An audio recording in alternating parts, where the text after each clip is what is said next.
నాకైతే స్పీడ్ ఉన్నారు, ఇక ముసలి అనుకుంటున్నా, మీకంటే స్పీడ్గా నేను చదువుతాను. కానీ line line line line line line ఉన్నారు. ఇంకా తీయనోడు చాలామంది ఉన్నారు. వాళ్ళు బైబిల్ తీయాలి, చూడాలి, చదవాలి, వాళ్ళు కూడా చూసుకోవాలి. పరిశుద్ధ యోహాను భక్తుడు రాసిన సువార్తమానం 15వ అధ్యాయము 5వ వచనం.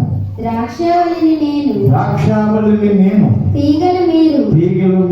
ఎవడు నా యందు నిలిచి ఉండును, నేను ఎవని యందు నిలిచి ఉండును, వాడు బహుగా ఫలించును. నాకు వేరుగా ఉండి మీరేమీ చేయలేరు. చాలు చాలు చాలు చాలు. ఈ వచనంలో చాలా మరణాలు దాటి ఉన్నాయి. ద్రాక్షావళిని చూస్తూ ఉన్నాం, తీగలను చూస్తూ ఉన్నాం. నాకు వేరుగా ఉండే వాళ్ళ సంగతి ఏమైపోతుందనే హెచ్చరిక కూడా చూస్తూ ఉన్నాం. మీరు ఫలించాలంటే నాతో అంటు కట్టబడి ఉండాలి. మీ వాళ్ళు ఏమీ కాదు నాకు వేరుగా ఉంటే అనేటటువంటి భయంకరమైనటువంటి ఇది ఒక వార్నింగ్, ఇది ఒక గద్దెంపు. దీనిని మనం ఈ రాత్రి 10 నిమిషాలు ధ్యానం చేసుకోవాలి. ద్రాక్ష చెట్టు. ప్రపంచంలో చాలా చెట్లను దేవుడు సృష్టించాడు. మనిషిని చేయకముందే, మనుష్య నిర్మాణం జరగకముందే ఆయన అంతా కూడా చాలా సుందరంగా, చాలా సౌందర్యంగా, చూడటానికి ముచ్చటగా, ఎక్కడ ఏది ఉండాలి, ఎక్కడ ఏది ఉంటే మంచిది, ఎక్కడ ఏది పెడితే మంచిది అని 6 రోజులు కూడా చేస్తూ చేస్తూ చేస్తూ ప్రతిరోజు చేసిన దాన్ని చూసుకుని ఏమంటాడైనా ఇది మంచిదిగా ఉన్నది, ఇది బాగున్నది, ఇది అందంగా ఉన్నది అనుకుంటూ అనుకుంటూ అనుకుంటూ అనుకుంటూ ఈ సిద్ధాంతాన్ని కూడా ఏలటానికి, ఈ అనుభవాన్ని సంపాదించుకోవటానికి, దీని ద్వారా కలిగేటువంటి ఆనందాన్ని, సంతోషం, ఆరోగ్యం పొందటానికి దేవుడు 6 రోజులు సృష్టి చేసి 6వ రోజున మనలను తన రూపంలో, తన పోలికలు చేసి, తన ఆత్మను మనకి ఇచ్చి ఆయన మనల్ని ఏం చేశాడంటే జీవాత్మలుగా చేశాడని బైబిల్ మనకు బోధిస్తా ఉన్నాడు. కనుక దేవుడు చేసినటువంటి ప్రపంచ సృష్టిలో చాలా చెట్లు మనకు కనపడతా ఉంటాయి. వాటిలో వంట చెరుకు పనికొచ్చే చెట్లు ఉన్నాయి, ఇల్లు కట్టుకోవడానికి పనికొచ్చే చెట్లు ఉన్నాయి, వైద్యానికి పనికొచ్చే చెట్లు ఉన్నాయి, తినడానికి పనికొచ్చే ఫల వృక్షాలు ఉన్నాయి. రకరకాల చెట్లను దేవుడు ఏర్పాటు చేశాడు. ఈ ఫల వృక్షాలు సృష్టించే విధానంలో ప్రాముఖ్యమైనటువంటి చెట్లు దేవుడు ఏర్పాటు చేశాడు. ఈ ప్రాముఖ్యమైనటువంటి చెట్లలో, ఫల వృక్షాలలో ద్రాక్ష చెట్టు. ద్రాక్ష చెట్టు సిరియా దేశంలో, పాలస్తీనా దేశంలో ఆనాడు ఎక్కువగా కొండల మీద, పర్వతాల మీద ఈ చెట్లను నాటి అవి పెరుగుతూ ఉండగా వాటికి పందిళ్ళు కట్టి అవి ఫలానికి వచ్చినప్పుడు ఆ గెలలు కోసి బుట్టలో వేసుకొని గానుగ దగ్గర తీసుకువచ్చి గానుగ ఆడించి రసాన్ని తీసేటటువంటి వాడు. ఈ రసము ఆ రోజుల్లో ఒక పానీయముగా వాడబడేది. ద్రాక్ష రసం ఒక పానీయముగా వాడబడేది. ఈ ద్రాక్ష పళ్ళల్లో కొన్ని రకాలు కూడా ఉన్నాయి. ఒక రకమైన ద్రాక్ష పళ్ళు కాదు, తెలుపు రంగులో ఉన్నాయి, నలుపు రంగులో ఉన్నాయి, ఎరుపు రంగులో ఉన్నాయి, పచ్చ రంగులో కూడా ఉన్నట్లుగా మనం చూస్తూ ఉంటాము. రంగురంగులు పుట్టినటువంటి ద్రాక్ష పండ్లు మనము చూస్తూ ఉంటాం. ఈ ద్రాక్ష రసాన్ని విందుల కొరకు, వినోదాల కొరకు, గౌరవార్థమై వివాహ సమయాల్లో వాడుకోవటం యోహాను సువార్త 2వ అధ్యాయం అంటుంటాం. వివాహ సందర్భాల్లో ఆ ద్రాక్ష రసాన్ని వచ్చిన వారికి గౌరవార్థం కోసం, మర్యాద కోసం ఇవి చేసే అలవాటు వాడతాం. కానా వివాహములు మనం చూసినప్పుడు ముందుగా వారు త్రాగిన ద్రాక్ష రసం వేరు, తర్వాత అయిపోయిన తర్వాత నీళ్లను యేసు ప్రభు ద్రాక్ష మార్చిన తర్వాత వారు త్రాగిన ద్రాక్ష రసం అత్యధికంగా ఉన్నట్టు మనం చూస్తూ ఉంటాం. గౌరవం దక్కింది ఆ కుటుంబానికి, పెళ్లి ఇంటికి. దాని వరకు ద్రాక్ష రసాన్ని గౌరవార్థమై వాడుతూ ఉండేవారు. శ్రమలకు జ్ఞాపకార్థంగా పస్కా పండుగ సమయంలో ప్రభు ఆ విందులో ఈ ద్రాక్ష రసాన్ని ప్రభుత్వ సంస్కారంలో వాడినట్లుగా, ఆ మేడగదిలో వాడినట్లుగా మనం చూస్తాం ద్రాక్ష రసాన్ని. తర్వాత సమరయుడు ప్రయాణం చేస్తుండగా ఆ దెబ్బలు తిన్నవాడు భూమించి ఉన్నప్పుడు వారి మీద కనికరపడి, వారి మీద జాలిపడి తన ప్రయాణాన్ని ఆపుకొని ఆ ద్రాక్ష రసంతో పాటు నూనెను కలిపి ఆ గాయాల మీద పోసి కట్టుపెట్టినట్టుగా మనం అలోకాస వార్తలో మనకు అనగా ద్రాక్ష రసము ఔషధంగా కూడా వాడేటటువంటిది ఆ రోజుల్లో ఉన్నట్లుగా ఇక్కడ మనం చూసుకుంటున్నాం. అలాగనే ద్రాక్ష రసము సహవాసానికి, సమాధానానికి గుర్తుగా ఉన్నట్టుగా మనం చూస్తూ ఉంటాం. ఇంకొక మాట, ఈ ద్రాక్ష చెట్టుని సొలొమోను మహారాజు భార్యకు పోశాడు. నీ లోబిట నీ భార్య ఎలా ఉంటుందండి? ఫలించు ద్రాక్ష వలె ఉండును. చక్కటి మాట 128వ కీర్తనలో మనం జ్ఞాపకం చేసుకుంటాం. నీ బల చెట్టు నీ బిడ్డలు ఎలా ఉంటారన్నాడు? ఒలివ మొక్కల వలె. భార్యనేమో ద్రాక్ష చెట్టుకు పోల్చాడు. అనగా భార్య అంటే ఎవరు? నవవధువు, పెళ్లి కుమార్తెకు పోల్చినట్టుగా మనం తీసుకోవాలి ఆత్మీయ అర్థాన్ని. పిల్లల్ని ఒలివ మొక్కలు పోల్చినట్టుగా అక్కడ మనం చూస్తూ ఉంటాం. ఇన్ని సుగుణ,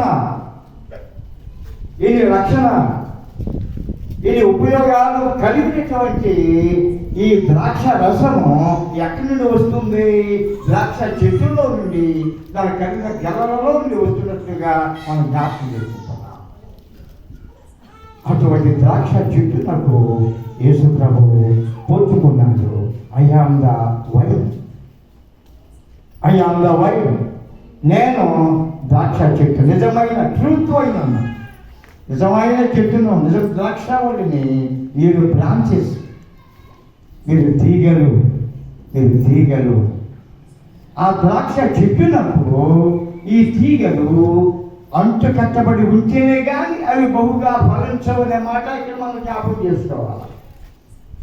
ఎప్పుడుంటాయి అంటు కట్టబడి ఉండటానికి?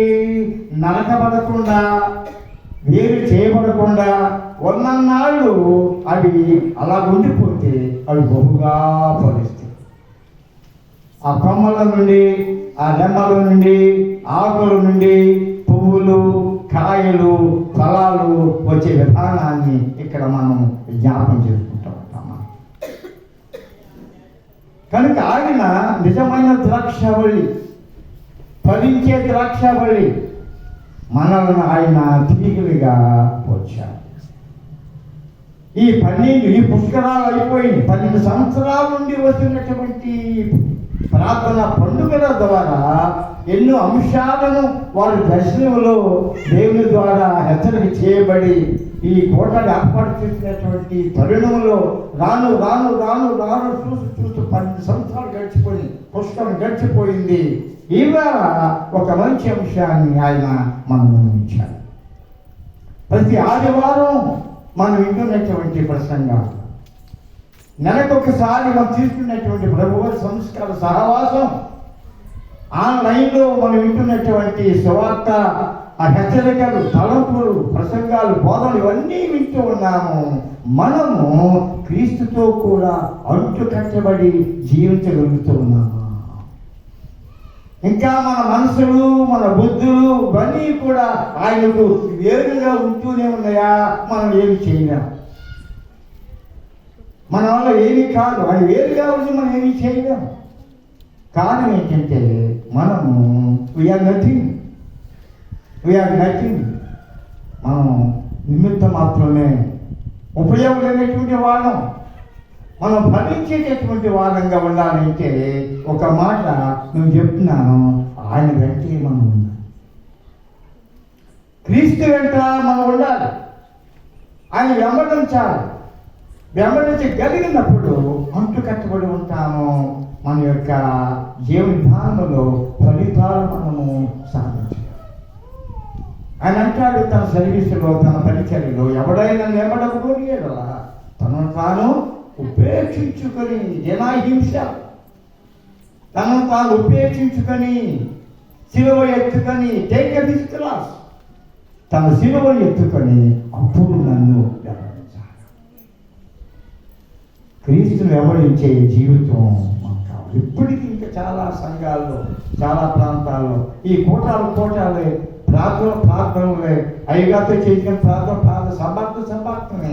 కానీ లోకము తట్టు చూస్తూ లోకాన్ని వెంబడించేవారు ఇంకా చాలా మంది సంఘాల్లో ఉన్నట్లుగా మనం చూస్తూ ఉన్నాం. వాళ్ళు మారాలి. ఒకప్పుడు రోమా సామ్రాజ్యంలో చక్రవర్తి తన పుట్టినరోజు జరుపుకుంటూ ఉన్నాడు.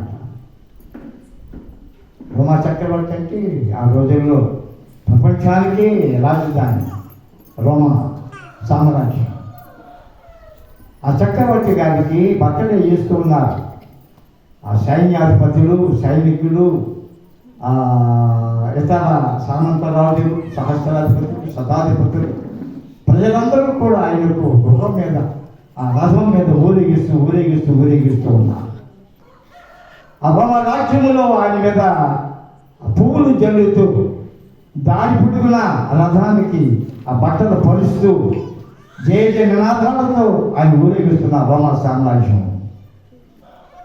దాడులు అన్నీ కూడా మారులకు పోతే కేకలతో, పాటలతో, ఆటనాదాలతో, జయ నినాదాలతో, డాన్స్ మేళాలతో, చాలా తప్పట్లతో, చాలా చాలా చాలా సందడిగా ఉంది. ఆ పొలవీధులు, రోమా సామ్రాజ్య పొలవీధులన్నీ కూడా చాలా సందడిగా ఉన్నాయి. ఎవరు కూడా ఆ రథానికి అడ్డు దాటి వీల్లేదు. ఎవరు కూడా రథానికి, చక్రవర్తికి రథం అడ్డుకోవటానికి వీల్లేదు. ఇలా సాగిపోతుండగా రాజుగారు ఆ రథం మీద కూర్చుని ఉండగా ఆ కుర్చీ వెనక ఒక బాలుడు నిలబడ్డాడు. అది అంగరక్షకుడు చూశాడు. చక్రవర్తి గలంబాలో ఉన్నటువంటి అంగరక్షకుడు చూసి, ఎవరైనా ఒక పొరడువి చక్రవర్తి గలంబాలు ఉంటే ఎప్పుడు ఎక్కావు, ఎక్కడ ఎక్కావు, నువ్వు దిగి వెళ్ళిపో, ఇక్కడ ఉంటే కుదరదు, చక్రవర్తి గారు అనుకున్నా ఏమనుకున్నాను అని ఒక అంగరక్షకుడు ఆ బాలుడిని 10-15 సంవత్సరాల బాలుడిని గద్దిస్తూ ఉన్నాడు. అప్పుడు ఆ బాలుడు అన్నాడట, ఆయన నీకు చక్రవర్తి అయితే అవ్వచ్చు, ఆయన నీకు చక్రవర్తి అయితే అవ్వచ్చు, కానీ ఆయన నా తండ్రి. ఏమన్నాడమ్మా? ఆయన నా తండ్రి. నేను ఆయన వెంట ఉండాలి, నేను ఆయన కావాలి. ఆయన వెంట ఉంటే నాకు ఎంతో సంతోషం, ఎంతో ధైర్యం, ఎంతో ఆనందం, ఎంతో పటుత్వం, నా కాపుదల, నా రక్షణ. ఆ చక్రవర్తి వెంట నేను ఉన్నా. నీ చక్రవర్తి అయితే అవ్వచ్చు, ఆయన నా తండ్రి. ద్రాక్షవల్లిగా ఉన్నటువంటి ఆ యేసు మన రక్షకుడు, యెహోవా దేవుడు మన తండ్రి. అందుకంటే మొదటి వచనంలో ఆయన ఏమంటాడండి, నా తండ్రి వ్యవసాయకుడు, నేను నిజమైన ద్రాక్షవల్లిని, మీరు తీగ. వ్యవసాయకుడు, సంఘం అనేటటువంటిది ఒక పొలం. దీనికి వ్యవసాయకుడు యెహోవా దేవుడు. ఇక్కడ ఉన్నటువంటి సంఘము ఒక చెట్టు. ఈ చెట్టుకు ఉన్నటువంటి కొమ్మలు, రెమ్మలు అన్నీ కూడా ఎవరండి? మనం. ఆ చెట్టుకు అంటుకట్టబడి ఉన్నన్నాళ్ళు, దానికి దగ్గరగా ఉన్నన్నాళ్ళు మన జీవితాలు బాగుంటాయి, మన కుటుంబాలు బాగుంటాయి, మన బిడ్డలు బాగుంటారు, మన పశువులు బాగుంటాయి, మన బిడ్డలు వర్ధిల్లుతారు, మన సమాజం అంతా కూడా వర్ధిల్లుతుంది, మన మందిరం కూడా దేనికి మన అనేక జనాంగాలకి ఇది సాక్ష్యంగా మిగిలిపోతుంది. అని వెంట అని వెంబడించాలి. అప్పుడు మనము ఫలించడానికి దేవుడు సహాయం చేస్తాడు.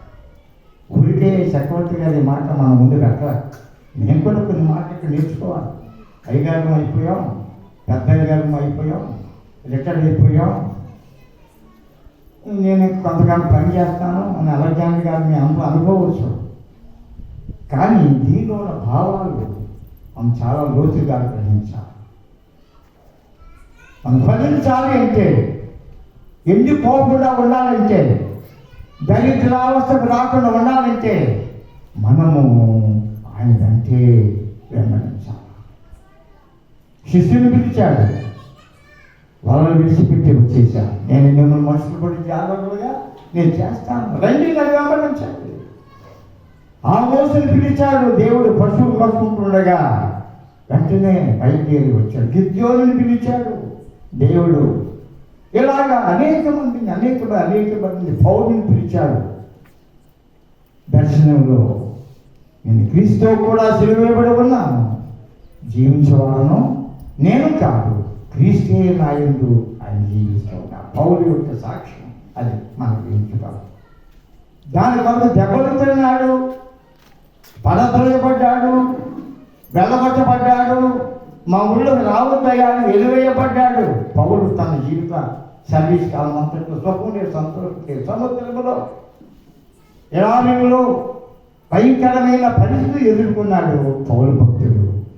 కారణం ఏంటంటే ఆత్మకు శాంతి కావాలి, సేవ ఫలింపు కలగాలి. 13-14 సంఘాలు పైగా స్థాపించాడు. ఆ సంఘాలన్నిటిలో కూడా యేసు ప్రభు సుస్థిరంగా నిలబడి ఉండాలా. అనేక మంది ప్రజలు లోకము తట్టు కాకుండా ఆయన తట్టు చూస్తూ ఆయనను వెంబడించాలి అనే మాట మనం చూస్తూ ఉన్నాం. మన మధ్య ఒక దైవ సేవను చేశారు, పగడాల ప్రవీణ్ గారిని. ఉన్నట్టుగా బోధించి క్రీస్తు విమర్శించేటటువంటి గొప్ప సేవకుడు ఆయన. మన ప్రాంతానికి తెలియదు, చనిపోయిన తర్వాత స్ప్రెడ్ అయిపోయింది ఆయన యొక్క ప్రసంగాలు అని చెప్పిన ఉపమానాలు అన్నీ కూడా స్ప్రెడ్ అయిపోయింది. భయంకరమైనటువంటి మాటలు. మానవ జీవితం ఫలించాలంటే ఏం చేయాలి? హిందూయిజానికి, ఇస్లాముకు, క్రిస్టియానిటీ ఉన్నటువంటి తేడా ఏమిటి అవన్నీ వివరించి విశదీకరించి చెబుతూ ఉంటే హిందువులు ఆయన్ను ఎంతో కాలం నుండి కాపు కాసి చంపేసిన సంగతి మనం చెప్పిస్తుంది. ఇంతవరకు ఎలా చనిపోయాడు అనేది కూడా ఒక మిస్టేక్గా మిగిలిపోయింది. పోస్ట్ మార్టం రిపోర్ట్ సరిగా లేదని చెప్పి దాన్ని ఇంకో దాన్ని డైవర్ట్ చేసినట్లుగా మన వార్తల్లో నిజం తెలియదు మనకి, ఏం తెలియదు మనకి చూస్తున్నాం. ఒక ఎంపీ తెలంగాణ ఆయన అంటూ ఉన్నాడు, పడాల ప్రవీణ్ గారు చనిపోయింది, ఆత్మహత్య కాదు హత్య. ఒక సమయంలో ఒక శవాన్ని నేను 6 మాసాలు అయిన తర్వాత పోస్ట్ మార్టం చేసిన పాతి పెట్టిన బయటికి తీపిచ్చి దాన్ని పోస్ట్ మార్టం చేయించిన వాడు నేను. ఒక కాంగ్రెస్ నాయకుడు చెప్పిన మాట.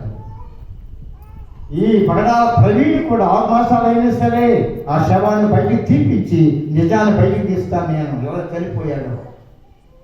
సంఘాన్ని ఫలింపు చేసిన వాడు ఆయన, సంఘాలకు మంచి బోధ చేసిన వాడు ఆయన, సంఘాల యొక్క వ్యక్తిగత జీవితాలు ఎలా ఉండాలి, ఎలా ఫలించాలో దేవుని బోధలు ప్రకటించినటువంటి ఒక ప్రవక్త ఆయన. అలాంటి సేవను చంపేశారు, అలాంటి మంచి భక్తులను చంపేశారు అనేటటువంటి నినాదాల విషయాలు మన వాట్సాప్లో, టీవీలో మనం చూస్తూ ఉన్నాం. ఆయన్ని వెంబడించాలి, ఆయన వెంటే మనం. అందుచేతనే చక్రవర్తి గారి యొక్క ఆలోచన, ఆ ప్రణాళిక ఆయన మనం వెంబడించాలంటే ఆయన వెంబడించాలి.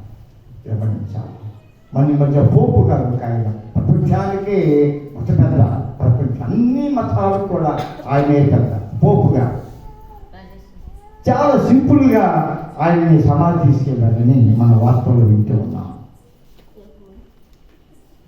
ఆయన కూడా ఎన్నో ఆత్మలను రక్షించాలని, ఎన్నో సంఘాల్లో ఈ క్రీస్తు సువార్త ఫలభరితంగా ప్రకటించబడటానికి అనేక రకాల మత ప్రలోభాలు జరిగిస్తుండగా ఈ ఆర్ఎస్ఎస్ వారు, ఈ బీజేపీ వారు అనకూడదు, మన బజరంగ దళోళ్ళు వీళ్ళందరూ కూడా రకరకాలుగా సృష్టిస్తూ ఉంటే క్రైస్తవ సంఘాల మీద ఆయన విప్లవాన్ని లేవనెత్తకుండా, క్రైస్తవ సంఘాలలో విప్లవానికి నాంది పలకకుండా సామరస్యంగా ఈ సంఘాలు బాగుండాలి, ఐకమత్యం కావాలి, వాళ్ళే తెలుసుకుంటారు సత్యదేవుడు అని ప్రార్థించి తన ప్రాణాన్ని అర్పించినటువంటి గొప్ప దైవజనుడు పోపు గారు ఫ్రాన్సిస్ గారు. 88 సంవత్సరాల వయసులో అమెరికా దేశం అయింది. ఆయన తన చదువును చాలించారు. ప్రజలందరూ కూడా భరించాలనే ఉద్దేశంతో తన యవన కాలంలో ఫాదర్గా వచ్చాడు, బిషప్గా వచ్చాడు, కార్డినల్గా వచ్చాడు, పోపు అయిపోయాడు. కొత్త పోపుని ఎన్నుకోవటానికి సన్నాహాలు జరుగుతూ ఉన్నాయి. హోదాలు పెంచేవాడు ఆయన, మన డిగ్నిటీ పెంచేవాడు ఆయన, మన స్టాటస్ పెంచేవాడు ఆయన, మన బిడ్డల జీవితాలను బాగు చేసేవాడు ఆయన. ఎప్పుడంటే మనం ఫలించాలనే ఆలోచన మనకు వచ్చినప్పుడు క్రీస్తును వెంబడించాలా, ఈ జీవితం అయింది మన సొంత కాదు అనేది మొదటి మాటగా మనం జ్ఞాపకం చేసుకోవాలి. ఇంకొక మాట మీరు జ్ఞాపకం చేస్తారా? ఇంకొక రాజు గారు కూడా బర్త్డే చేసుకుంటున్నారు ఒక దేశంలో.